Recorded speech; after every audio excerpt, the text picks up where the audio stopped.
Today on the Ever Onward podcast, we have Cortney Liddiard, former CEO of Ball Ventures, a longtime friend, and introducing his new company, Kerosene Capital.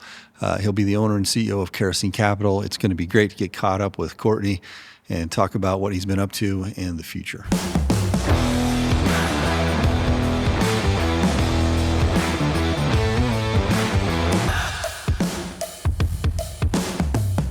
Buddy. Oh, buddy. This is great. Hey, we've been talking about doing this for years. Way years.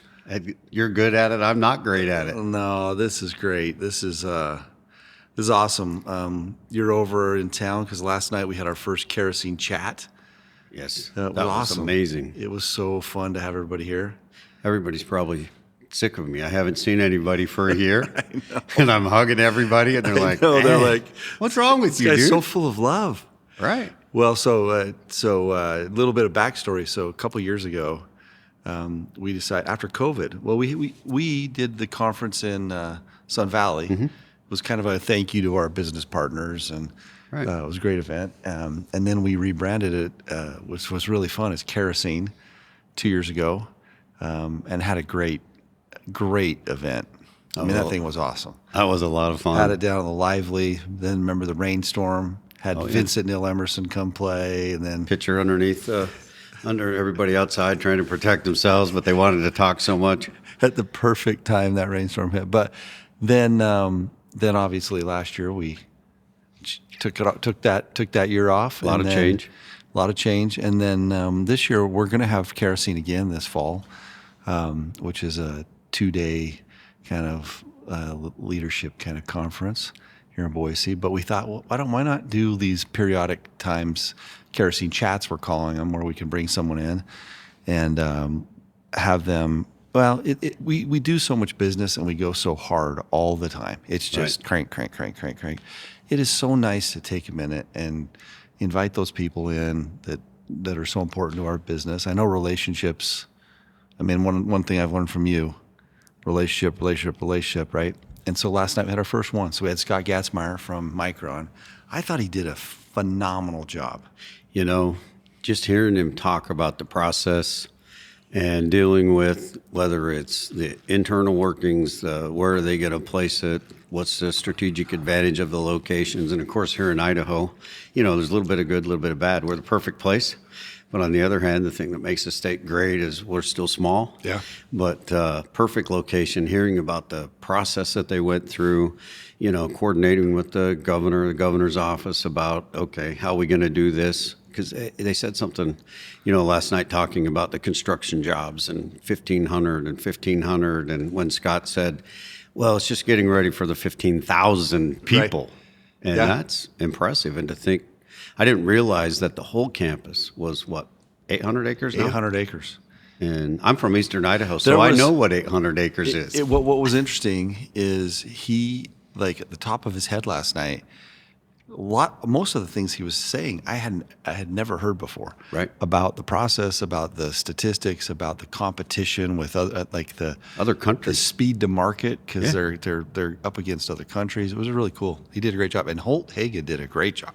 He's such a good guy, so personable and great. You know, really getting some of those comments out, making people feel comfortable, and I think the word chat really is what it was. It was great. I mean, just anyway. So you're over here for that, and then I thought, you know, it's time.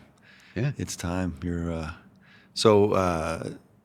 little bit of an intro. Yeah, right. 22 years, CEO of Ball Ventures. 22 years, long time, and accomplished unbelievable things. Had a big change. Had a big change and kind of a year of kind of reset, and I want you to get into that. And then, and now that ended earlier this month. And I thought it was great last night because we haven't been able to talk or do much, but you've been in your mind planning what was next for you. Right. And last night it was really fun to have you here and be able to talk about your new company. And I thought, hey, this would be fun to be able to talk about that. It's been a while. So anyway, thanks for coming on. Thanks for having me. Thanks for being here last night. It was great. was really fun to it's fun to have the governor here. Yeah. Anyway, it's going to be great to talk Relax. today. Yeah. Well, I guess first of all, big shout out to BV, all the employees, and I'll say a couple of things a little later that kind of point to that. But it was a great run, frankly. I learned so much, learned so much from the people, learned so much from Alan. He was a big influence in my life, and as that thing matures, what was me and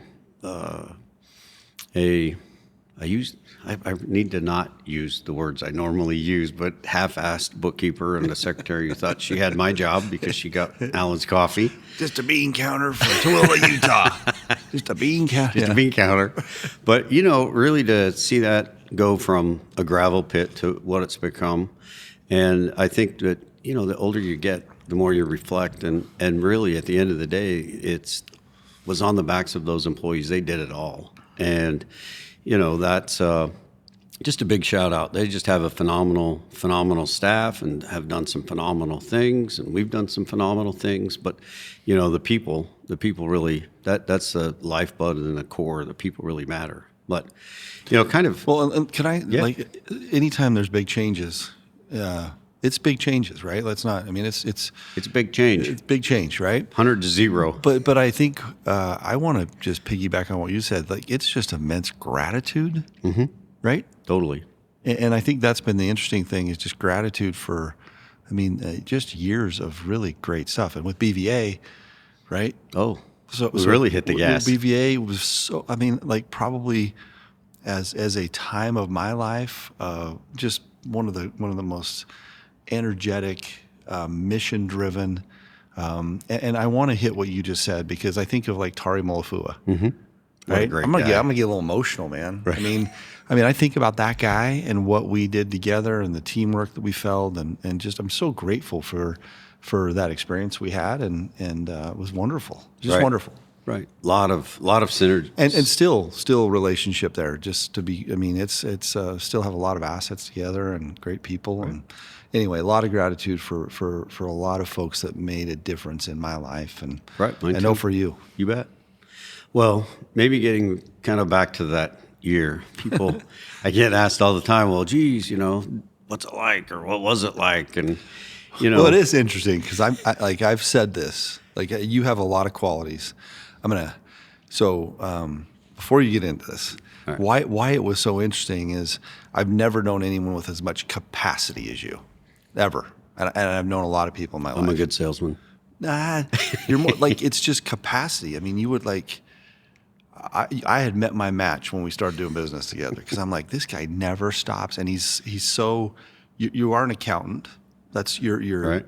Be it good or bad, Being counter, and mostly bad for me, right? Because you're an analytical guy, you're a numbers guy, you're a don't believe the emotion, believe the numbers guy, right? So I was always impressed with so many things going on that in when you interacted with our business line, I needed to know my stuff because I knew when I sat down with you, it was like, hey, within about 5 minutes, I'm going to get the key questions, and if I don't know everything, I'm going to look bad, right? So, and then I'd watch you do that with car dealerships. I'd watch you, with the hotel. It was like, oh, and I'm like, this guy's got more capacity than anyone, and you never stopped.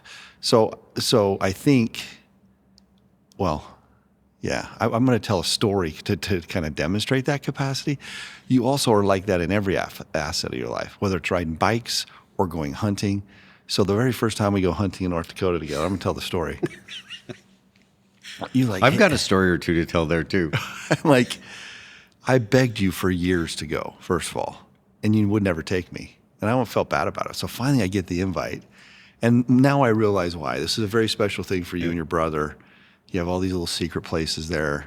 Not just anyone can go, because once you go to the secret place, everyone knows the secret Now place. you know now it's not a secret. Right? Right. So we get there, and I'm excited, but I don't know what to expect. So I get there, and I'm thinking we're gonna get there in North Dakota, and we're gonna be able to like go to the Maverick, right? And I'm gonna get like some sodas and some water, maybe some beef jerky, maybe. And I think we're gonna have this fun time that day. And we get there, and we have this rental truck, and we throw our gear in, throw our guns in, and boom, we're off, right? And it's a 2-wheel drive white truck. And I'm like, we get going, and after like an hour of you just locked in. I mean, you were locked in. We're like, going. We got to hurry. It's time to go. I know, but like, I'm like, hey, I haven't seen a car or a person for like an hour or two, Okay. and I'm like, are we gonna stop by like a gas station or something? He's like, no, we're plenty. And you go in the winter, right? So there's very short days. First of all, in your defense, you only have like a very short window of time and so no water, no food, no anything, right? We had snow. We could boil it. No, that gets there. I'm gonna get there. So we're like, we're getting about noon now, hunting, and then we're having a good time. But I don't have a drop of water. we don't have anything, and there's this point at which you're like, hey, we got to get over to that field over there. I'm like, well, how are you going to get there in this truck? You're like, oh, we'll make it. If we go fast enough, we can get through that snowdrift, right? So you hit it, and I'm like, we're not getting through that snowdrift. And remember, we high center on the snow, Yep. and you're like, we're going to have to dig out. Daylight's wasting. Let's get out. I'm like, well, do you have a shovel? And we used your 2 dog bowls, remember? So all we had was dog bowls. And we're underneath the truck digging, and I'm thirsty, and I'm literally, I like looking up at that perfect blue North Dakota sky, laying on my back in the snow, thinking I might die. I'm breathing heavy. I'm eating snow because I'm so thirsty. Anyway, it took us a couple hours to get in stock. We've hunted all day. It was magnificent, by the way. And we don't eat until 5:30 that night. But anyway, I tell that story because this is the Cortney Liddiard pace. It's like relentless. It is like relentless. The most relentless thing you've ever experienced in your life. So I think for all of us, knowing you're going to take a year off, we're like, hey, how's this thing going to work?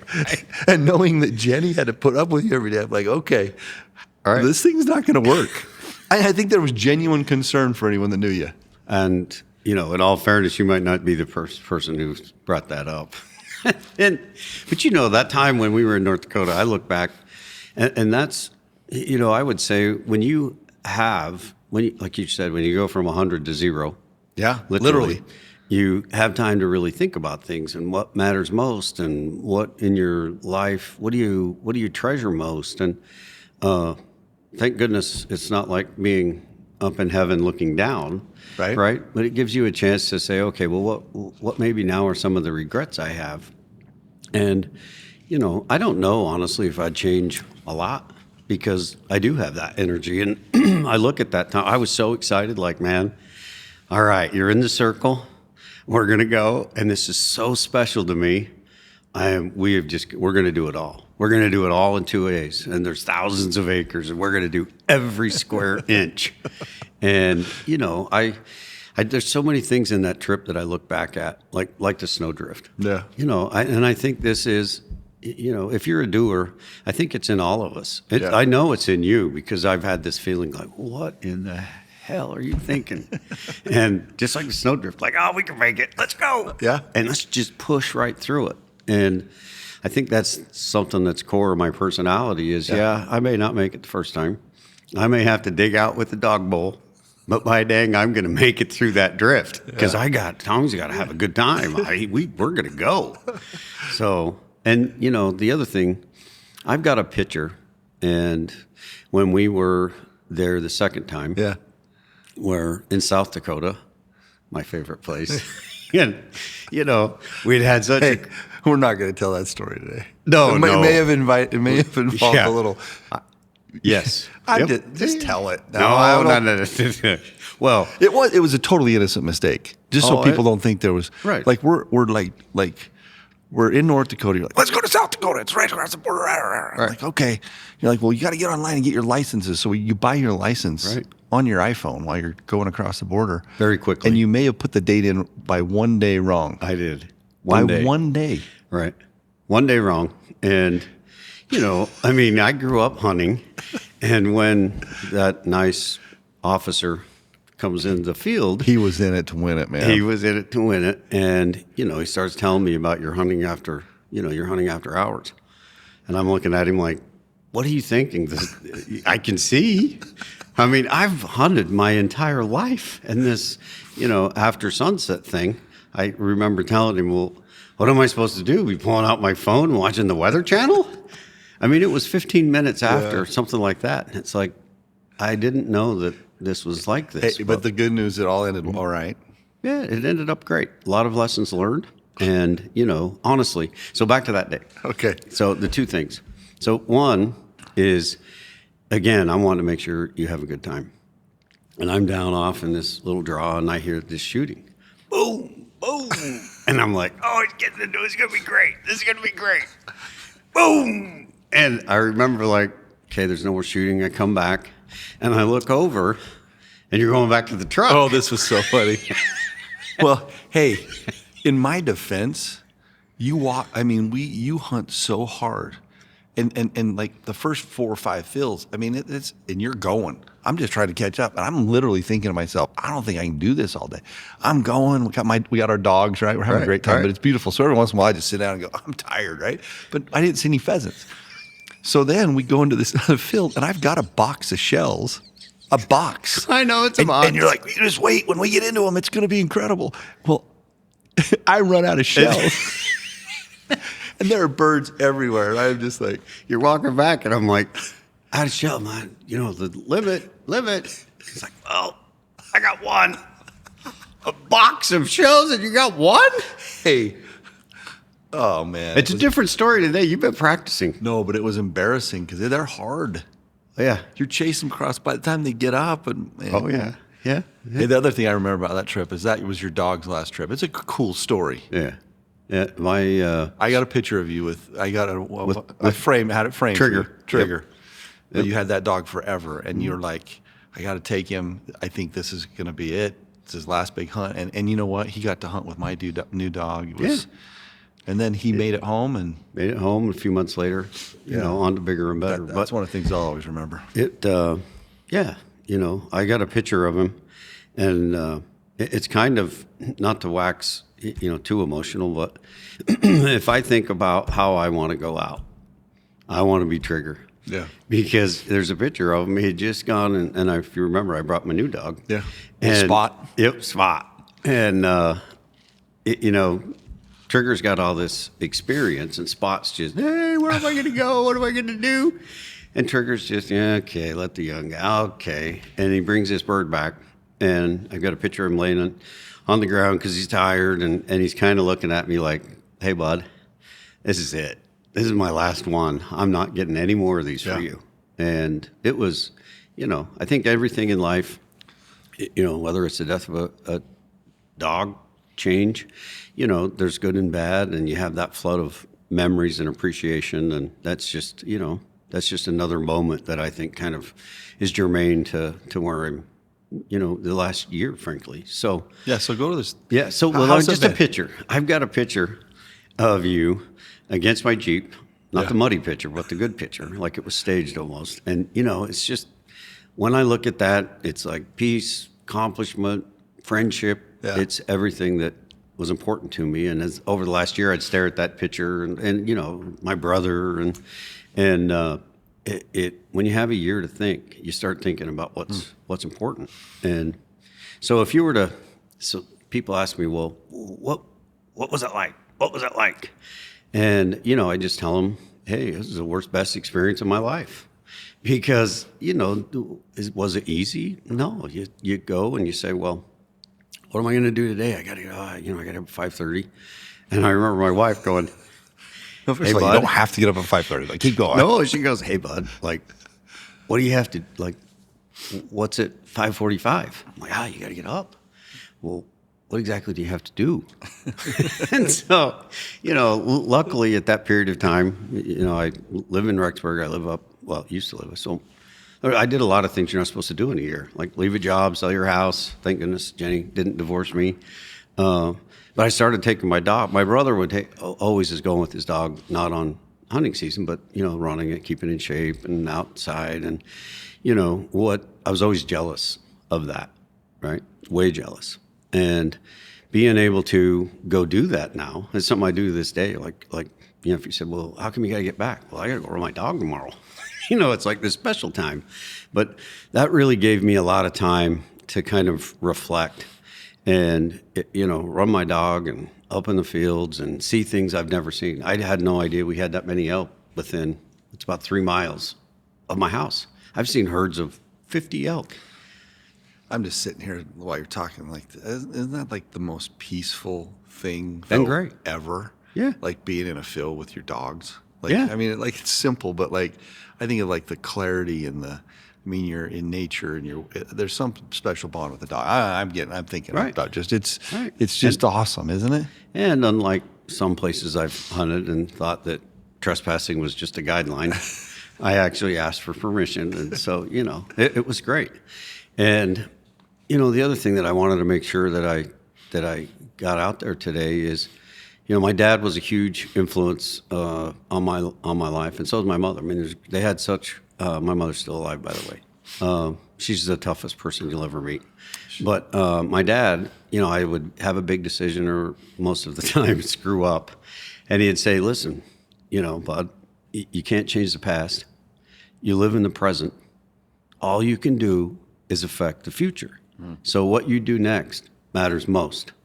And that is something that rang through my head and rang, a lot, just because, when you're going 100 miles, and this, you're going 100 miles an hour, you have these things that you want to accomplish. And I can't tell you how many times, whether telling Jenny, yeah, well, I'll get that tomorrow. Well, tomorrow never comes. Yeah. And so being able to look at what you want to do and go forward, really that saying, I probably, especially the first few months, it just was in the back of my head all the time. And I got so much to talk about. How much time we have left? Got plenty. As long as you want. All right.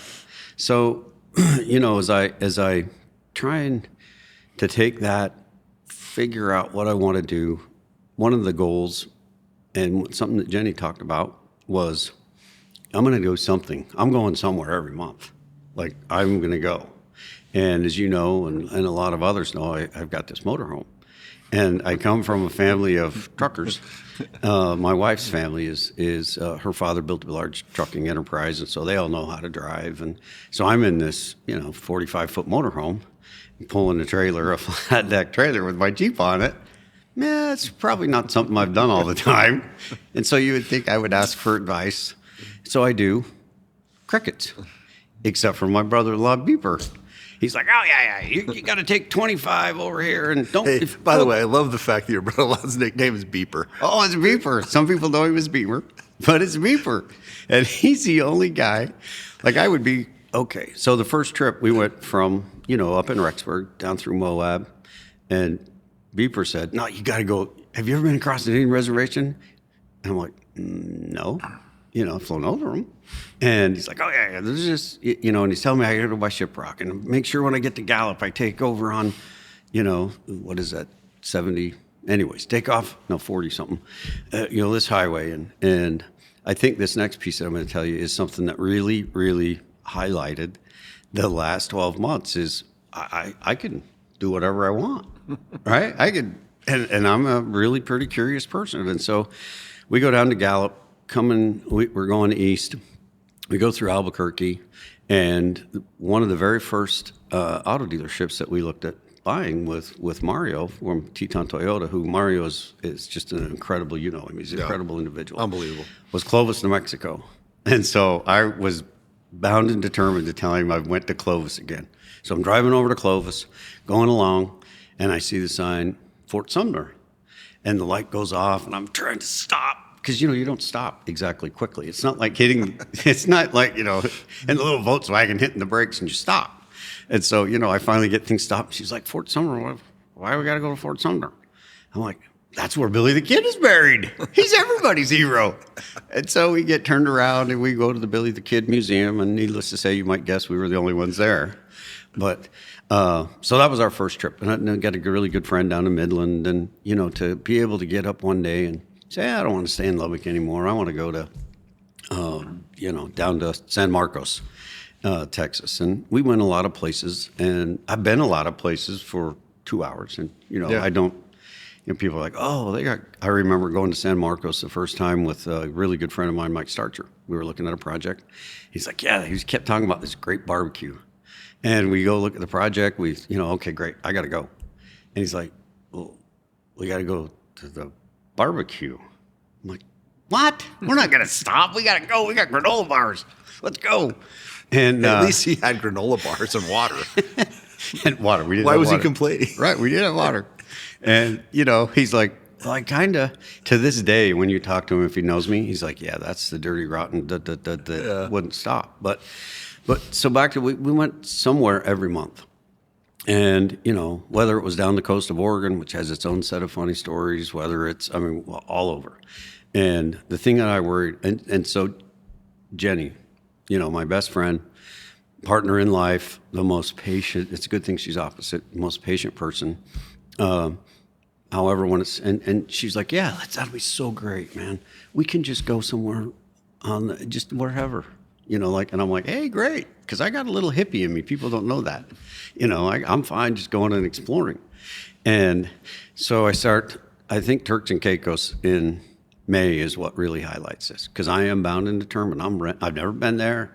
He's got these beaches. I'm like, I'm renting this Airbnb for a month, right? And I think she's excited, but sometimes I don't listen well. And so I'm looking and which one for a month and what's the amenities. And, so Jenny has this thing. She's like, really a month? And I'm like, so I'm negotiating, hoping to get to 2 weeks.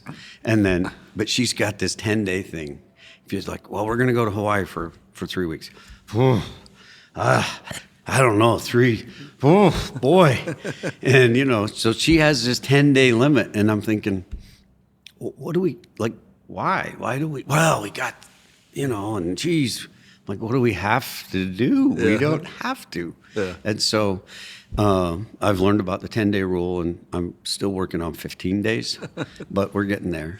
But people ask all the time, with Jenny, like, oh, wow, what are you guys going to do? That's going to be, because, marriage is tough. And well, I think you're a lot. So, hey, whoa. let's, it's not. Jenny, he doesn't mean that. It's not surprising that everyone was worried about this, right? So let's just, you're acting like everyone that knew you was like, oh, it's going to be, like, she deserves a medal, right? So this was like a lot for one person. Well, and from the outside looking in, I get it.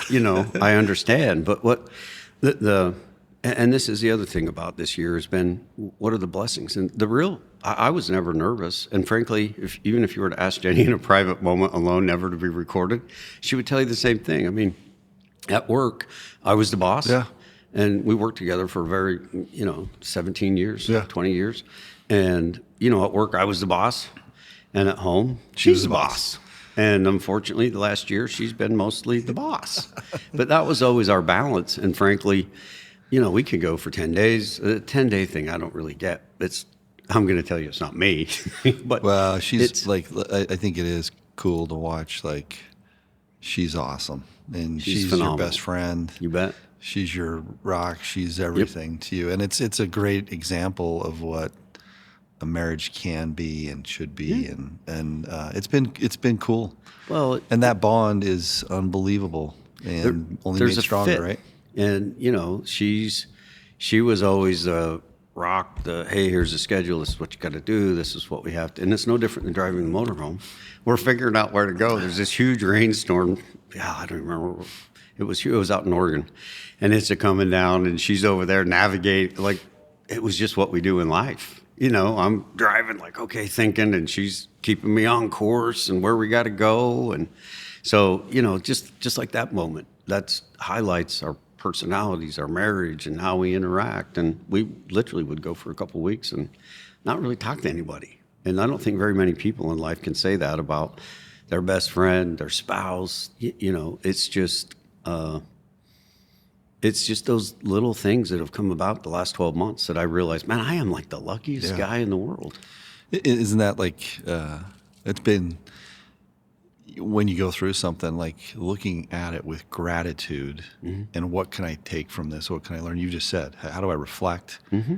How do I look for the good? It's like that live an arrows out thing. Right. How do I not make this about me? And how do I make it about what do I learn? And how do I make, what's the future? It's just really awesome. It is. Reflection is very valuable because it gives you that second reset to say, okay, well, what did I like? What did I hate? Because it gets confusing. You know this. You get so busy and focused, and gives you time. Like, what did I really enjoy? And when I get asked about, well, geez, what was the last year really like? And I'll respond and say, have you ever had anybody in your life close to you that's passed away? Because it's a lot like that. And I'd break it down into kind of 4 stages of I think what people go through even when they have a loved one pass away. The first part was sadness. Yeah. I mean, there's no doubt about it. I was sad. And you said, well, what are you sad about? The number one thing that I was really sad about is I had the pleasure of showing up with about 70 people that started out with those 2 that aren't there anymore. They weren't there long.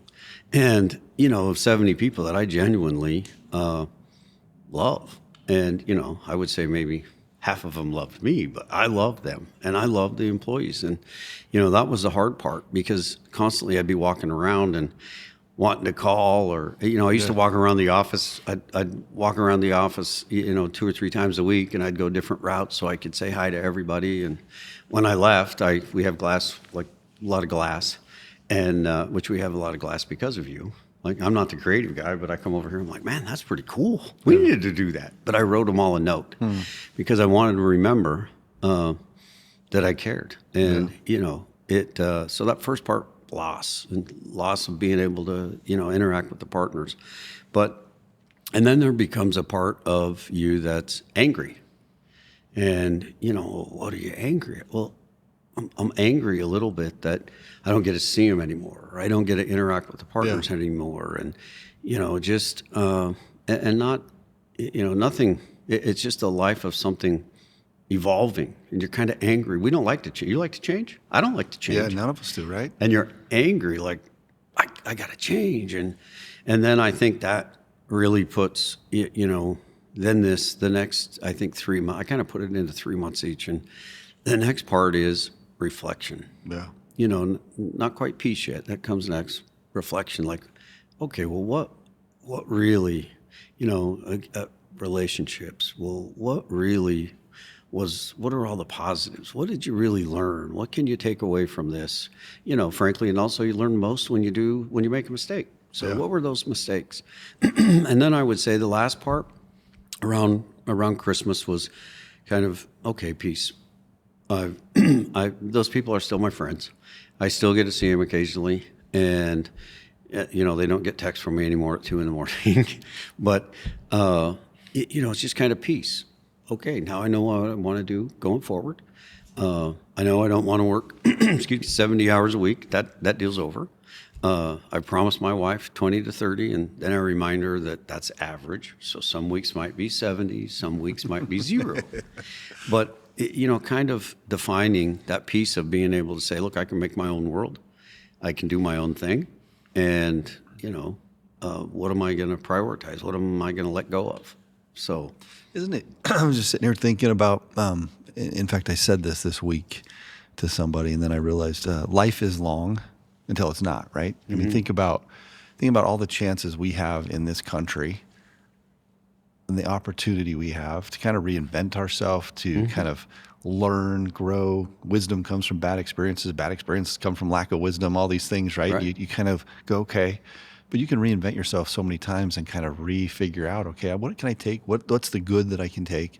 What are the lessons learned? And then blaze forward to the future, rekindle that fire in your belly and go again, right? Right. It's so cool that that's life here, and we can do that. And you can, and I think early on, one of the things I said to you was like, hey, you're only in your 50s, man. I mean, like, you know what I mean? I remember like, you're like, wow, but it's true, right? Right. But then the second part of it, until it's not. Right. Until it's not. And so I was talking to a really good friend this week who just lost his mother. And we were having this conversation, is like, it is long until it's not. And we do have limited time. We really do. Right. And I think as you get reflective on life, and then you think about, okay, there is only so much of this thing. And I think guys like us probably take it for granted. A lot of people do. Take your health for granted, you take your time for granted, and when you have big events that allow you to reset, you say, okay, I do have more time. I'm going to make a difference. I'm rekindling my fire. I'm thinking about who I want to have relationships. What is important to me? Right. Right. What is important? What is important? What is important to me? And I just love the fact that we can do that. Right. That's one of the best experiences of this little thing we call life, that you Right. can reflect, grow, reinvent, and move on. And I think that's this last phase for you that you're getting into. But before you went there, I thought that is so cool. It's a great example of and the other thing I'll say is, like, as we go through things, bitterness, like, you know what I mean? It's not, once that can get, out of the equation, Right. and you get back to gratitude and moving forward, it's pretty cool. Well, when you first brought up the age thing, my father, a lot of people know, my father died when I was Yeah. younger. He died about age 59, and I'm rocking and rolling on age 58. So, I got that in the back of my mind, and it's always been in my mind, but it's always tomorrow. Well, Yeah. tomorrow. That's a long ways away. Tomorrow. Well, it's almost here. And so then you say, well, okay, what is that? What's that next thing? And what does it really look like? Because I'm competitive. There's a piece of my life professionally that I like to be engaged in. I mean, I think people don't really want to invite me to events because I'm like, want to talk to everybody and see how everybody's doing and got a lot of energy. But I think of my dad and all the things he taught me in the early age that he passed away, and you don't really think. Like there's thinking and there's feeling, and then there's thinking, feeling. Yeah. And so when you're thinking about, okay, then you feel like, wonder I know what it felt like for me, and I was early 30s, but what did it feel like for him? And I thought, well, this is my last swing, not only professionally, right, but also, what if I died at 59? What does that mean? And that's helped me find a lot of balance, focus as far as making it meaningful and chase meaningful things, and in business do things that are more focused and matter, and limited. But I'm excited. I've had a lot of time, like you said, to think and reflect, and I'm really, really excited about the future. And you sit there, and I can't really, I wanted to call you and say, hey, this is what, and actually I was worried about offending you, right? Because I see. I didn't even think, so last night at the thing, so to be clear, it was a year of like. Right. I no longer can call. It was a year of kind of just pausing, right? Whatever you want to call it. And so when it ended, like, and Shannon would ask me all the time, she's like, what's Cortney gonna do? I'm like, I'm not sure. And she was like, and it's been funny because then I was excited because we kind of knew a year was coming up. And anyway, you were last night at the thing because your new company, you named it. Yep. Kerosene Capital. Kerosene Capital, and you were worried that I would because we couldn't, you didn't talk about it, and you called me a week ago, and you're like, hey, here's what I'm doing. It was cool. I mean, it was so fun. And last night, watching you announce your new thing and saying, hey, here's what I'm going to do. Here's the new name. The new logo is fantastic. So Kerosene Capital. Kerosene Capital is your new company. Well, Let's talk a little bit about. Well, first of all, before you do that, I do want to say something about you, Cortney. I've again known a lot of people, and for me, when someone says Cortney Liddiard, it's capacity. That's number one. Like never seen anyone ever with capacity, and then it's relationships. And a lot of people say that. There's a lot of lip service around relationships. Mm-hmm. There are. I mean, you walk into any company and you look at their wall and their values and all that, but those values on a wall come from the founder or the leader's heart, right? If you can get what's in your heart and what motivates you genuinely, authentically as you, and you get them on the wall, and you can have that become your culture, then it means something. But if it's just words on a wall, it doesn't mean anything. And you look at almost anyone's values, they got relationships, right? Right. But with you, it's real. It's not a word on a wall. It's not aspiration. It is how you live every freaking day of your life. And it's been since the first time I met you. It's been forever. So my point is, a long rambling statement here to get to the point, but like coming out of this, you have a lifetime of relationships that are deep and meaningful and they are one-on-one, and they are people that trust and love you and know who you are, right? So coming out of that, it's going to be part of your future, Right. Right. right? Yeah. Because it's the base, it's the foundation of who you are is capacity and relationships, right? Right. So it's cool to watch this new reinvention of, hey, here's the last swing at the plate, Right. and what it's going to be for you. It's cool. I love it. Well, it is. It's exciting.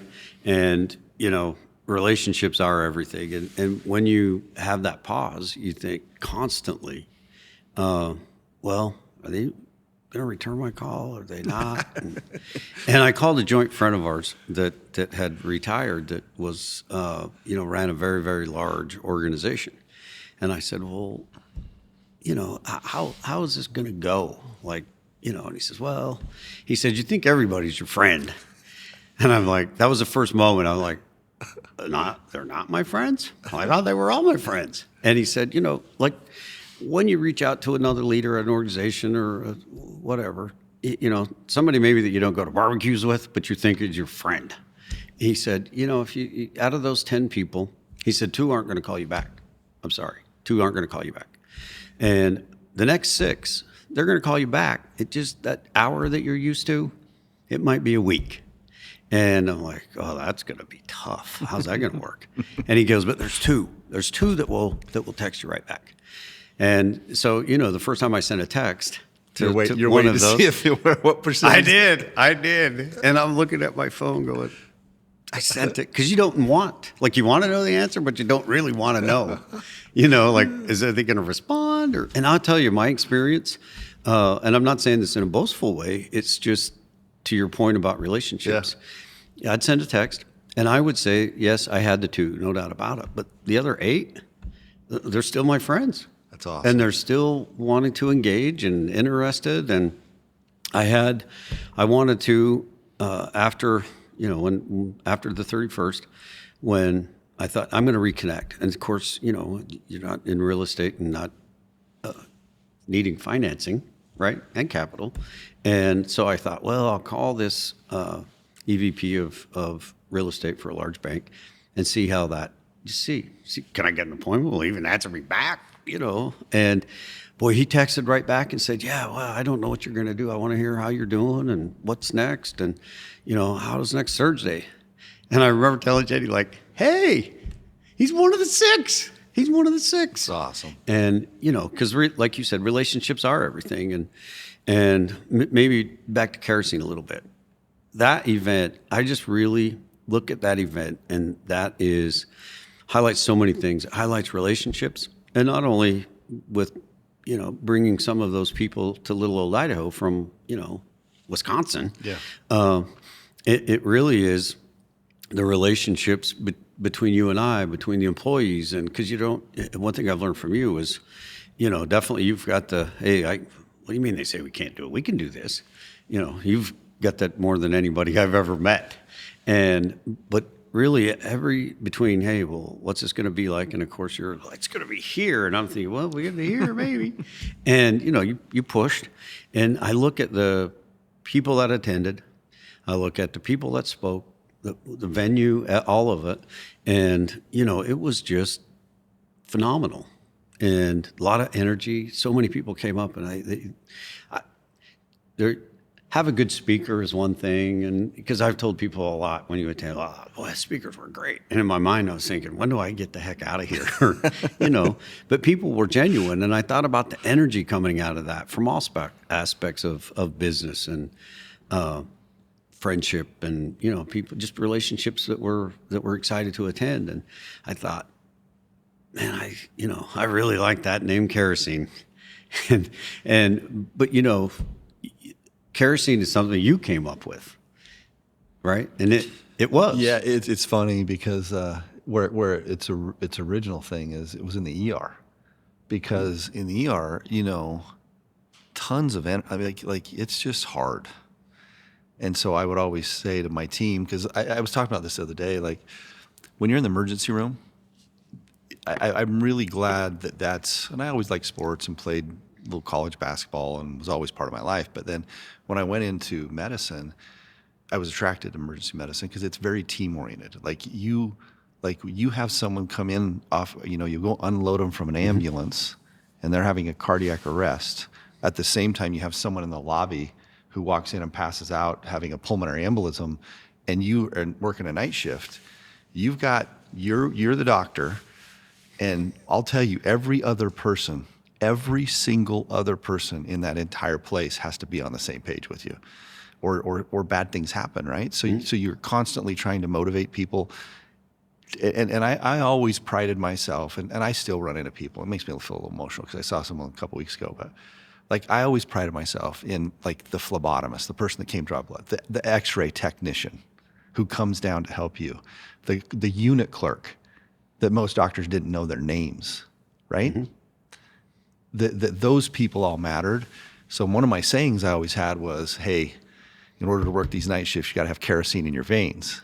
Because it was like, you have to right? It's that fire because are you part of this team? So it's just always stuck with me, kerosene in your veins, right? And what did that mean? It means, are we together? Are we committed? Do we have a combined vision? Like we know where we're heading. Do we have clarity on plan of what we're doing? And then will work our tails off together, right? And it's kind of a great little phrase, but anyway, I'm so happy that because I know you were worried. You're like, hey, are you okay with this? And I'm like, am I okay? It's like this honor, right? So anyway, I think it ties back to our friendship too. Yeah. And personality and personality. And when I look at, I looked up these things is dumb, but I looked up the definition of like what's in kerosene, because I've always thought like hot, fire, yeah. Yes, it burns, right? Yeah. It doesn't burn hot. It's not like, it's not like nitroglycerin. It doesn't explode, but it's constant. Yeah. And it's fuel, and it provides light. Yeah. Right? And it means a lot. I love the name. And, I'm not the creative guy you are. And so as Jenny and I were looking and we thought colors, and this was honestly about in July, is thinking, well, what is I didn't know any of this till last night, by the way. I know. Last night. I know. And the first time I'm like, okay, Thel. So, Thel's the attorney. I'm like, well, I need to there's such a team. I just knew that I had to tell him the name because there's something with the Secretary of State. You got to reserve the name or something. And so he's like, okay, well, I'm going to file. And I thought, well, that's one way, because I know Tommy likes the name. Somebody's going to say, oh, hey, and there's this legal filing, and it's got Thel Casper, and you're going to know. So that doesn't happen. So, but I like the name. And even then, I used the orange. This was in July. I've got a sign that's got a black background that's got the orange. That's cool. And the closer we got, start thinking. And then after the 31st, when I hit send on the logo, it's got the orange and the black. And I didn't know you would hate it. I thought there'd be elements that you like. You're like, hey, I don't know about this. Listen, So to be clear, I have the benefit in my life of having Matty Ray, my son-in-law, who's here today, who is like, it's not me. He's like the creative genius, but I know what he would have said. Right. Hey, thanks, Matt. And Muchas gracias. I sent it right to him, and I'm like, hey, fix this.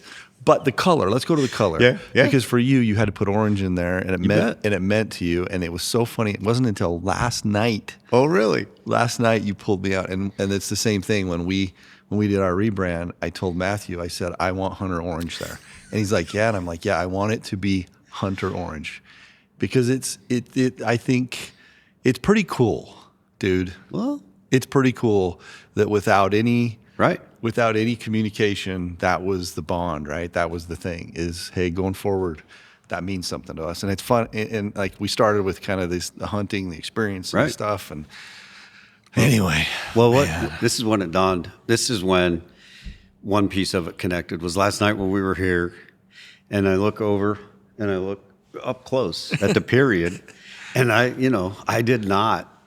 I'm like, that's exactly that's the same color. Like kind of exactly the same color. Yeah. And so the connection as far as, what kerosene means, what the orange, there's just a lot of similarities. And, the reason I keep banging away at June is I didn't cheat. Like, to me, I just want the best idea. So, it wasn't oh boy, that's a great orange, I'll use that one. Yeah. It was more thoughtful than that. And then to see that similarity, that synergy, because there's so many things about us that are synergistic. Yeah. So talk about your new company. Yeah. And your vision, and where you see it going, and how you're going to take advantage of a life of relationships in your new venture. You bet. So I think the first founding principle, if you will, I want to do things that I love with people that I love. And now I've got the luxury. I don't have to like people that I don't really love, because there's relationships are at different levels. And so I'm going to do what I love, and I'm going to do it in the time frame that I want. And so, that in all honesty, that 20, 30 hours a week is what I'm looking at. And, compared to 60, 70 before, and just be really thoughtful and focused, and then do it with people that I love, whether that's my partners. I want to be able to call and have that relationship and think about things and be able to glean from their experience. We can learn something from everyone, whether they're in a completely different industry. That's probably who you learn the most from.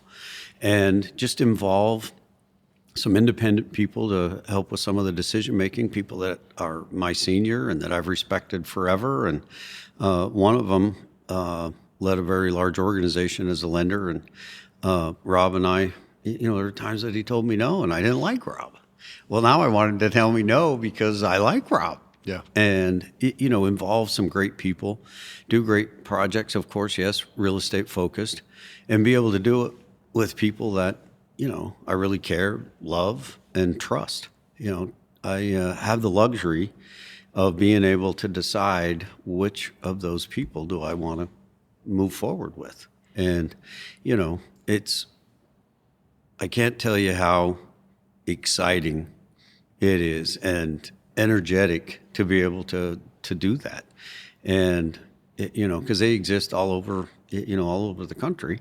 And really, from my perspective, be able to go do business with some of the best is, I think, not only, yes, strategic advantage, but also, from a friendship, emotional, liking who you're dealing with, that I couldn't ask for anything better, because I sit on the board of Blue Cross. I love that. It's, I'm not a doctor, but I've fixed a few things. Yeah.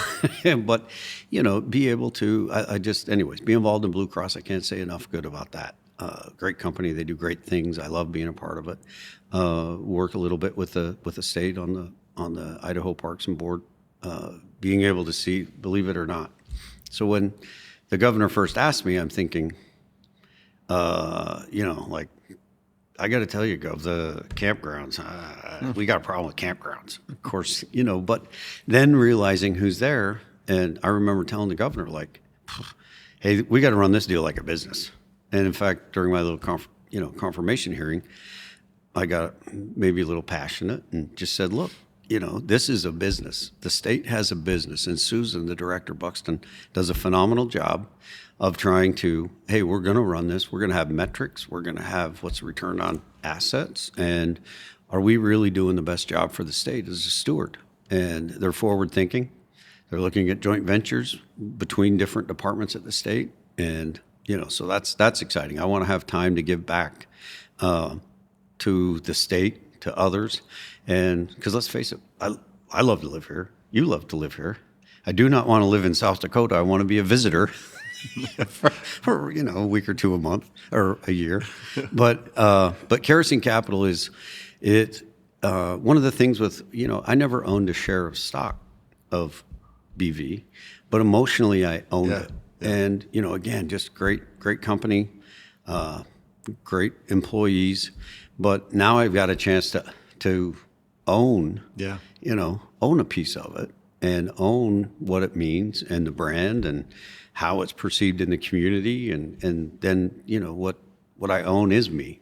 And I got to say, and Jenny's had so much to do. Believe me, you think that the latest logo was not the best?